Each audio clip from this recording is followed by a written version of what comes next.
Friends, welcome to my channel fun and family blog. आज के इस फैमिली ब्लॉग के अंदर हम वैशाख महात्म्य के 7वें अध्याय का अध्ययन करने जा रहे हैं। 6 अध्यायों के ऊपर ऑलरेडी वीडियो बन चुकी है, आप वो ज़रूर देखिए अगर आपने अभी तक नहीं देखी है तो। और जानिए कि किस तरह से वैशाख महात्म्य शुरू हुआ, सबसे पहले किसने इसके बारे में पूछा, किसने बताया वैशाख महात्म्य कि क्यों इतना ज़रूरी है, इसमें क्या दान करना चाहिए, क्या दान नहीं करना चाहिए। हमने राजा हिमांक की भी कथा सुनी, किस तरह से वो छिपकली बन गया और फिर किस तरह से उसका उद्धार भी हो गया। ये सब चीज़ें हमने 6 अध्यायों में अब तक हम जान चुके हैं। आज 7वें अध्याय में हमें क्या कुछ नया कुछ सीखने को मिलेगा, क्या कोई नई बात भी पता चलेगी, कोई नई कहानी। इस तरह से मन में बहुत सारे प्रश्न हैं। चलिए शुरू करते हैं हम हमारा आज का 7वां अध्याय। सभी देवी देवताओं को नमस्कार करते हुए हम शुरू कर रहे हैं वैशाख महात्म्य का 7वां अध्याय। नारद जी बोले, मिथिलापुरी का धर्मात्मा राजा इस अद्भुत चरित्र को देख हाथ जोड़कर ब्राह्मण से कहने लगा, हे महात्मा, मैंने यह अद्भुत तथा आश्चर्यजनक चरित्र देखा जिनके धर्म के प्रताप से इक्ष्वाकु वंशीय राजा का मोक्ष हो गया। कृपा करके इस धर्म को विस्तार से मुझे सुनाइए। अब देखिए, जो राजा है उसको भी कितनी क्यूरियोसिटी हो रही है, वो इसके बारे में और जानना चाहता है। ठीक हम सब की तरह हम भी जानना चाहते हैं और कि आगे और क्या कुछ है इस महात्म्य में। राजा के प्रश्न को सुनकर महात्मा श्रुतदेव राजा की प्रशंसा करते हुए बोले, हे सौम्य, शुभ भागवत धर्मों का वर्णन मैं तुम्हारे आगे करता हूँ। इनको जान लेने से प्राणी संसारिक जन्मादि बंधनों से छूट जाता है। वैशाख में जो धर्म है, अब उन्हें ध्यान से सुनो।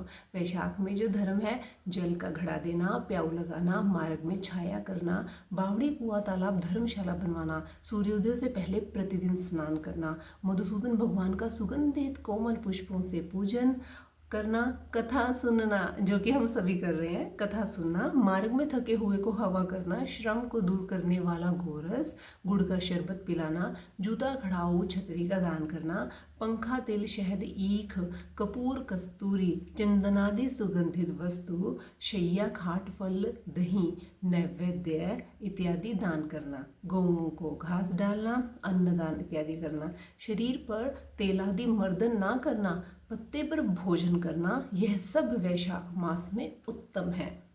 स्त्रियों को माता भगवान का पूजन फूलों से करना चाहिए। ऐसा न करने से पुत्र, आयु तथा पति सुख प्राप्त नहीं होते हैं। वैशाख मास में जल व अन्नदान भूखे प्राणियों को अवश्य करना चाहिए। न करने से पशु और पिशाच योनि मिलती है। हे राजन, मैं अन्नदान न करने की एक अद्भुत कथा तुम्हें सुनाता हूँ। रेवा नदी के किनारे मेरे पिता पिशाच होकर भूख और प्यास के मारे शिथिल होने से उनकी क्षुधा और तृष्णा बढ़ गई थी। छायाहीन सेवल के वृक्ष के पास अन्न न मिलने के कारण अपना ही मांस खाने से कंठ के बीच में मांस खड़ा हो गया था। कंठ नली का छिद्र सूक्ष्म हो जाने से पीड़ा के कारण प्राण जाने का भय हो गया। कुआं, बावड़ी, शीतल जल को विष समझते थे। मैं गंगा यात्रा के निमित्त जा रहा था, तब मार्ग में देवयोग से रेवा नदी के किनारे पर पहुंचा। वहां एक अद्भुत दृश्य देखा कि शाल्मली के वृक्ष की जड़ में एक पिशाच जो भूखा प्यासा चिल्लाता हुआ अपना ही मांस खा रहा है। वह मुझे मारने को दौड़ा, परंतु मेरे तेज के मारे निहत हो गया।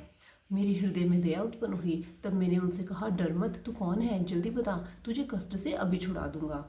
मेरे ऐसा कहने पर अपना पुत्र मुझे न जानकर कहने लगा, पहले मैं अनर्थ देश में भूग्राव्य नगर में जन्मा था। मेरा नाम चैत्र था और संस्कृति गोत्र में उत्पन्न हुआ था। तप, दान, विद्या और यज्ञाति में मेरी बड़ी निष्ठा थी। मैंने संपूर्ण विद्या पढ़ी और पढ़ाई, संपूर्ण तीर्थों में स्नान किए। मैंने भिक्षा के लोभ से वैशाख मास में अन्न का दान नहीं किया। इससे विचार होता है कि इसी कारण मुझे पिशाच की योनि मिली है।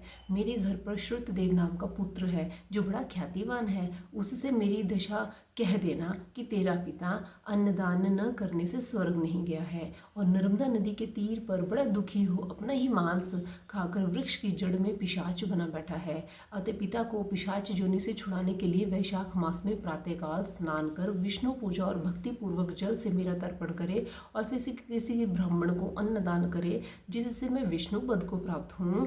यदि तुम मुझ पर दया करोगे तो तुम्हारा बड़ा कल्याण होगा। अपने पिता की ऐसी बातें सुनकर दुख के मारे उसके पांवों पर बहुत देर तक लकड़ी की भांति पड़ा रहा और अपनी निंदा कर नेत्रों में आंसू भरकर कहने लगा, हे पिता, तुम्हारा पुत्र मैं ही हूँ। देवयोग से यहाँ आ गया हूँ। अब तुम्हारे बतलाए अनुसार यात्रा करके शीघ्र घर जाकर मेष की संक्रांति में विष्णु भगवान निमित्त अन्न अर्पण करूँगा। पिता की आज्ञानुसार मैंने तीर्थ कर घर जाकर वैशाख के महीने में अन्नदान किया। तब मेरे पिता पिशाच योनि से मुक्त हो विमान पर चढ़ मुझे आशीर्वाद दे विष्णु लोक को गए, जहाँ से वापस नहीं आते हैं। इसलिए अन्नदान सब शास्त्रों का सारभूत है, जो मैंने कह दिया। अब और किस बात को सुनने की इच्छा है सो पूछो। अब उन्होंने जो कुछ भी कहा वो हमारे 8वें अध्याय के अंदर हमें पढ़ने सुनने को मिलेगा। हमारा 7वां अध्याय आज यहीं पर समाप्त होता है। आपको ये अध्याय कैसा लगा, आपको इसमें क्या कुछ नया सीखने को मिला, आप कमेंट बॉक्स में मुझे कमेंट भी कर सकते हैं। आप इस वीडियो को ज़्यादा से ज़्यादा शेयर कीजिए लोगों के साथ, ताकि बाकी के लोग भी इस कथा को सुन सकें। तब तक के लिए बाय।